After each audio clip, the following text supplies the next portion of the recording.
Terima kasih sudah klik video ini, tapi jangan lupa guys klik tombol subscribe karena subscribe itu gratis. Dengan subscribe kamu support channel ini terus untuk upload hampir setiap hari. Bismillahirrahmanirrahim. Assalamualaikum warahmatullahi wabarakatuh.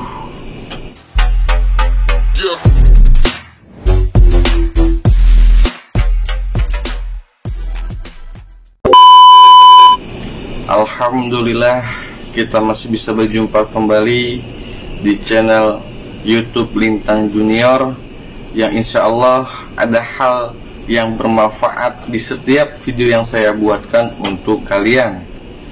Semoga dimanapun kalian selalu diberikan kesehatan, selalu dilimpahkan rezeki yang berkah, yang halal tul barokah. Dan untuk kalian yang sedang sakit, semoga cepat diangkat penyakitnya dan diberikan kesembuhan. Amin ya Allah ya Rabbal Alamin. Kali ini saya akan membuat video atau membuat konten tentang ciri-ciri dari keturunan Eyang Prabu Kian Santang. Nah, ini video ini saya buat sekitar jam 3 ya, 3 dini hari ya. Setelah saya selesai melakukan aktivitas, saya langsung membuatkan video karena mumpung ada yang hadir dari Kebun Raya Bogor. Nah, ini insyaallah beliau akan menjelaskan ya ciri-cirinya, karena mumpung ada beliau kita tanyakan gitu loh. Jadilah kita tanyakan ke yang masih dalam arti kerajaan Pajajaran, pasti mereka itu tahu dibanding saya yang awam ya gitu. Jadi ini video ini ciri-ciri fisik dari Raden Kian Santang, keturunannya itu langsung dari yang ada di Kebun Raya Bogor. Nah, sosoknya itu yang pernah saya buatkan videonya, yang lumayan sudah lama ya. Ketika saya membuat video di Kebun Raya Bogor sejarah, nah itu ada yang hadir dan beliau akan hadir bila dipanggil, gitu kan. Nah, itu seperti itu inti videonya ya. Nah, tadi beliau itu hadir. Nah, mumpung beliau hadir, saya berencana untuk menanyakan langsung gitu loh, karena belum ada yang menjelaskan gitu. Jadi ini benar atau tidaknya balik lagi ke diri kalian. Terus bagaimana saya cara menanyakan ke beliau ya, seperti ini. Ketika saya berbicara ke kalian, saya tidak fokus untuk membuat video itu ke kalian, tapi saya pun berkomunikasi secara batin ke beliau gitu loh. Jadi kalau kalian menonton video saya yang seperti kurang jelas, seperti saya tidak melihat ke kamera atau ke bawah atau ke atas, ke samping, kiri kanan, nah itu saya bukan berarti saya membaca teks. Saya tidak pernah membuat konten itu dengan teks ya, saya tidak pernah gitu. Jadi saya langsung menanyakan ke sumbernya. Jadi walaupun saya menanyakan ke sumbernya, itu wallahu alam ya hasilnya atau jawabannya. Balik lagi ke diri kalian, bagaimana kalian berasumsi itu benar atau tidak ya. Saya hanya menjelaskan apa yang saya tahu gitu. Oke, kita mulai. Bismillahirrahmanirrahim. Jadi ciri-ciri dari Raden Kian Santang, yang pertama, mereka tidak akan gila harta. Itu yang pertama. Yang kedua, secara fisik mereka itu tidak gemuk ya. Secara fisik tidak gemuk. Rata-rata 80% itu kurus. Kurus bukan berarti ceking atau tulang doang ya, tapi tidak gemuk lah, bahasa seperti itu, sispek atau ideal seperti itu. Yang ketiga, secara ekonomi ya, secara ekonomi Mereka itu tidak diberi kekayaan, tapi diberi rasa cukup dan bersyukur, gitu loh. Kaya belum tentu mereka itu bersyukur. Kaya belum tentu mereka itu merasa cukup. Tapi di mana kalian merasa cukup, kalian itu bersyukur, dan bersyukur tandanya kalian itu mempunyai rezeki yang lebih, seperti itu. Paham?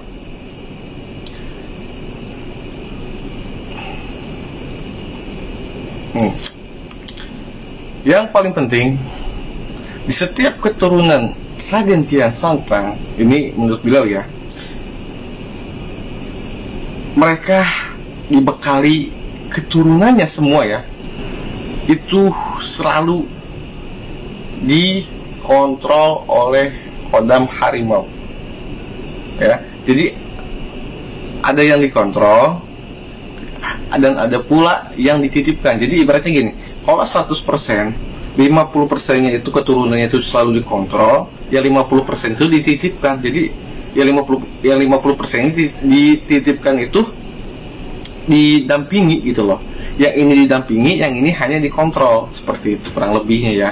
Ini agak belepotan karena satu, kita jamnya jam dini hari, yang kedua lelah juga, yang ketiga mumpung hadir beliau kita bertanya langsung, dan lagi yang keempat, saya menerjemahkan bahasa Indonesia karena beliau ini bahasa Sunda. Jadi saya menerjemahkan bahasa Indonesia yang mudah dipahami oleh kalian. Jadi mohon maaf bila belepotan ya. Gitu. Santai sambil ngerokok ya. Kalian mau ngopi, ngeteh, silahkan, gak apa-apa. Santai. Sekarang saya pun langsung berkomunikasi. Jadi saya pun menanya, langsung saya kasih tahu ke kalian. Bukan berarti saya mikir atau baca teks gitu. Bukan maksud saya sombong, tapi saya menjelaskan gitu loh. Takutnya karena viewers ini beranggapan saya itu membaca teks gitu loh. Dan lagi settingan video saya, video sederhana, nggak ada yang luar biasa. Itu gimana settingan gitu kan.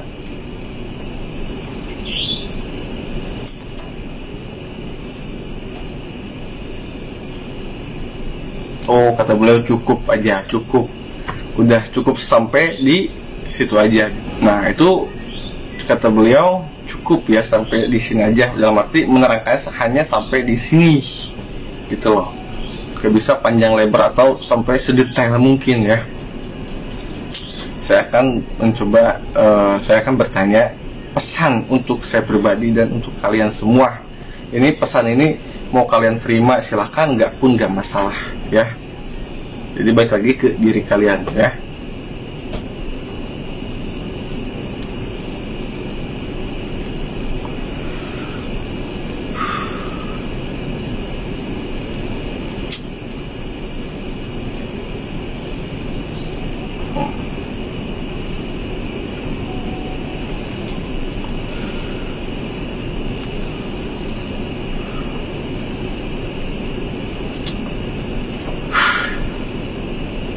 Jadi gini, lur, sedulur.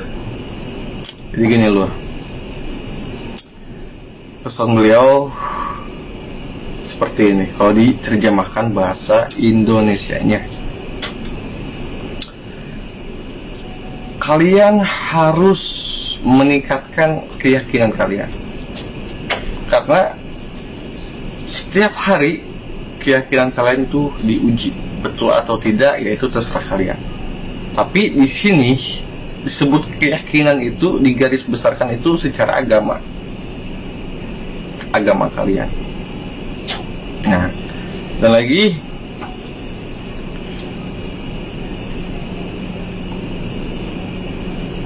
jangan pernah putus asa. Seperti itu, jangan pernah putus asa. Dalam arti gini, kalau kalian menginginkan sesuatu, kalau kalian mengejar sesuatu, itu kalian itu harus semangat atau berjuang gitu loh. Jangan pernah putus asa. Kalaupun hanya baru digoda sedikit, jangan putus asa. Kata beliau begitu. Kalau kalian mengejar sesuatu, keilmuan atau sekolah atau pengen kerja di suatu tempat, atau ingin jadi dokter, atau ingin punya pangkat. Nah, itu seperti itulah, umum lah. Tapi konteks di sini adalah keilmuan, ya, keilmuan atau secara ininya keilmuan itu kan umum ya, ada ilmu batin, ada ilmu agama, ilmu sekolah. Nah, tapi pada dasarnya ilmu keilmuan seperti itu.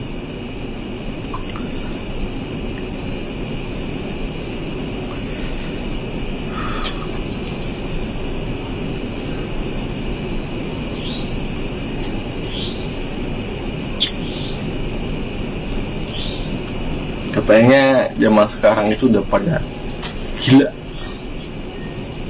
jadi nggak bisa membedakan. Ini mohon maaf ya kalau sedikit kasar, kata beliau, ini mah kata beliau, bukan kata saya.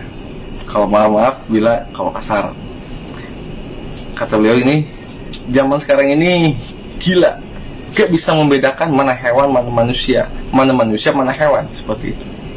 Mungkin marah beliau ya, mungkin marah.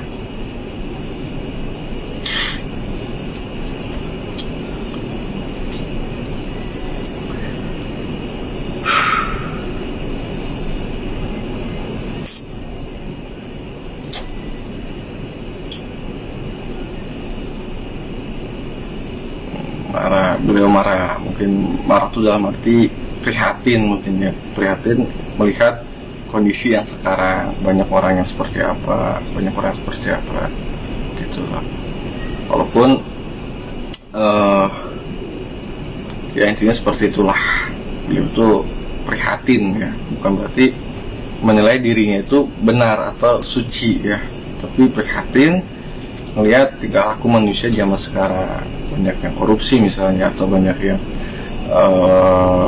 rampok, pencuri, tetek bengek lah, nah, banyak yang zolim seperti itu.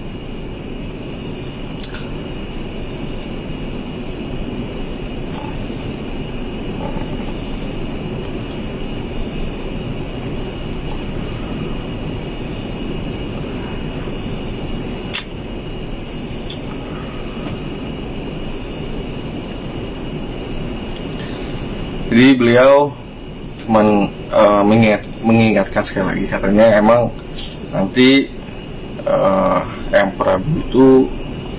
Prabu Siliwangi itu akan bangkit, gitu kan, bakal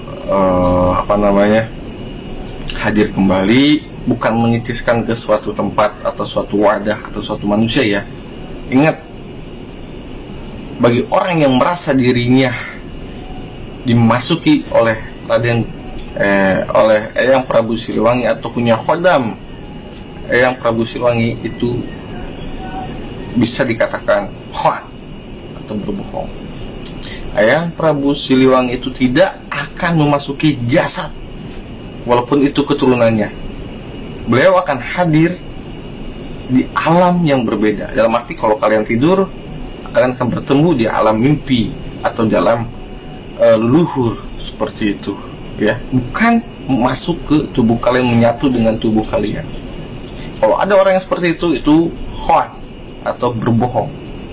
Semoga video ini ada hal yang bermanfaat untuk kalian. Percaya tidak percaya, balik lagi ke diri kalian. Saya pun tidak memaksa kalian untuk percaya ke saya ya, saya tidak memaksa.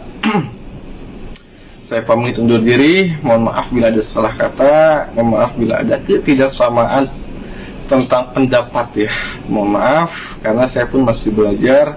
Saya pamit undur diri. Wassalamualaikum warahmatullahi wabarakatuh.